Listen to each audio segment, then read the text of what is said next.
মাটির চুলায় সম্পূর্ণ হাতে মেখে বাটা মশলায় আগের মা খালারা যেভাবে মুরগিটা রান্না করতো, আমি আজকে সেরকমই একটা রেসিপি আপনাদের সাথে শেয়ার করব। যারা প্রতিদিনের একঘেয়েমি মুরগিটা খেতে খেতে বিরক্ত হয়ে গিয়েছেন, তাদের জন্য আজকের রেসিপিটা খুবই হেল্পফুল হবে। বাটা মশলায় মুরগিটাকে রান্নার জন্য একটা মুরগিকে আমি রেগুলার কাট করে কেটে নিয়েছি, আর এগুলোকে খুব ভালোভাবে ধুয়ে পরিষ্কার করে নিয়েছি। আমি এর হাড়গুলো নিয়ে নিয়েছি। এখন আমি এর মধ্যে একে একে বাটা মশলাগুলো দিয়ে দিচ্ছি। আমি প্রথমে দিয়ে দিচ্ছি 1 কাপ পেঁয়াজ বাটা, 1 টেবিল চামচ রসুন বাটা, 1 টেবিল চামচ আদা বাটা, 1 টেবিল চামচ জিরা বাটা, 1 টেবিল চামচ ধনে বাটা, দিচ্ছি 1 টেবিল চামচ হলুদ বাটা, 1 টেবিল চামচ মরিচ বাটা, 1 টেবিল চামচ টমেটো বাটা, স্বাদ মতো লবণ। সবগুলো মশলা দিয়ে দেওয়ার পর এখন আমি মুরগিটাকে মশলার সাথে খুব ভালোভাবে মেখে নিচ্ছি।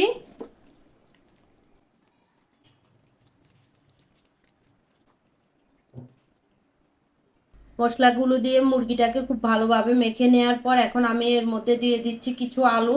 আপনারা চাইলে আলুটা স্কিপ করতে পারেন। আর দিচ্ছি 2 টেবিল চামচ সরিষার তেল। আপনারা চাইলে এখানে সয়াবিন তেলটাও দিতে পারেন, কোনো সমস্যা নেই। দিচ্ছি কিছু আস্ত গরম মশলা।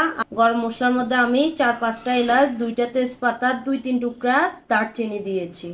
এখন এগুলোকেও আমি খুব ভালোভাবে মুরগির সাথে মেখে নিচ্ছি।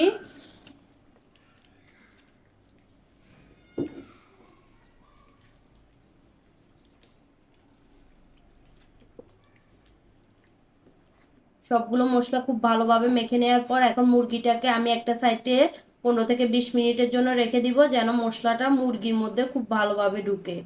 20 মিনিট পর আমি এখন মুরগিটা রান্না করার জন্য চলে এসেছি। এজন্য চুলায় আমি একটা পাত্র বসিয়ে দিয়েছি। পাত্রটা গরম হয়ে যাওয়ার পর এখন আগে থেকে মেখে রাখা মাংসগুলো আমি এর মধ্যে দিয়ে দিচ্ছি।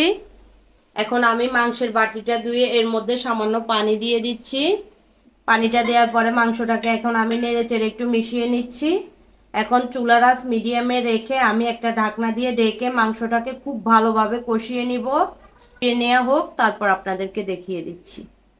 আমার মুরগিটা খুব ভালোভাবে কষানো হয়ে গিয়েছে। মুরগিটাকে আপনারা খুব ভালোভাবে কষিয়ে নেবেন, যেহেতু আমরা এটা হাতে মেখেছি, তেলে কষাইনি, এই জন্য এটাকে খুব ভালোভাবে কষিয়ে নিতে হবে।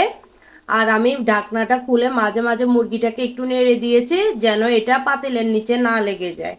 এখন আমি এর মধ্যে দিয়ে দিচ্ছি ঝোলের জন্য পর্যাপ্ত পরিমাণে পানি। আপনারা আপনাদের পরিমাণ বুঝে দিয়ে নেবেন। পানিটা দিয়ে দেওয়ার পর এখন আমি মুরগিটাকে আবার ঢাকনা দিয়ে ঢেকে নিচ্ছি আর রান্নাটা সম্পূর্ণ করে নিচ্ছি। রান্নাটা সম্পূর্ণ হয়ে যাওয়ার পর আপনাদেরকে দেখাচ্ছি। আমার মুরগিটা সম্পূর্ণ রান্না হয়ে গিয়েছে। আমি এটার কিছুটা ঝোল রেখেছি। আপনারা চাইলে এটার ঝোলটা টেনে মাখা মাখা করেও নিতে পারেন। আর এখন আমি এটাকে বাটিতে পরিবেশন করে নিব। মুরগিটা আমার বাটিতে পরিবেশন করে নেওয়া হয়ে গিয়েছে, আর এর স্মেলটা পুরো ঘরে মো মো করতেছে। আপনারা যখন এভাবে মুরগিটা রান্না করবেন, স্মেলটা আপনারাও পাবেন। আজকের জন্য এই পর্যন্তই। আল্লাহ হাফেজ, আসসালামু আলাইকুম।